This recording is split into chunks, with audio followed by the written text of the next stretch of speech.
I wanted to just see all the beautiful scenery going down the river, you know, see what it's like. I've never been down the river before.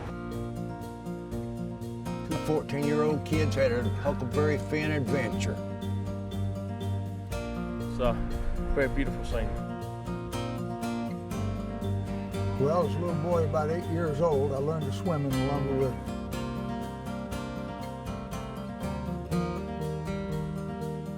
Lumber River is about 115 miles long. It begins, its headwaters are up in Richmond, Montgomery, and Moore County. It's known as Drowning Creek up there. It becomes Lumber River at Turnpike Road, which is a bridge crossing between Scotland and Hoke County. And then for the next 115 miles or so, it's the Lumber River and enters South Carolina below the town of Fair Bluff, North Carolina. Every bit of the river itself, from bank to bank, is state park, and that's one thing that makes our park unique.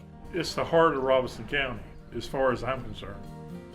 We got about 11,000 acres scattered all up and down the length of the whole Lumber River. That seems like a lot, but if you look at it on the map, it's just a drop in the bucket.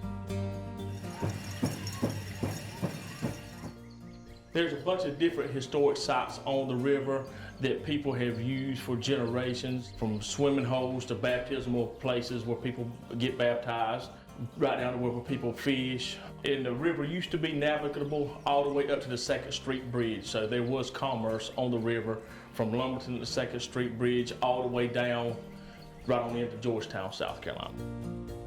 Late 1800s, we would have a lot of commerce with logs and logging operations. There was actually a complete town with movie theater, skating ring. It had its own doctors, nurses. It was the second town in Columbus County to have electricity. It's now called Boardman, and it was named after Boardman Wright. It went from you having a town there to the town being gone over a period of a couple of weeks. So once they decided to get up and move out, they took all the buildings down, put them on trains, and left with them. The Lumber River is a beautiful river. It's a scenic and historic river in North Carolina, and it is one of the treasures of our state.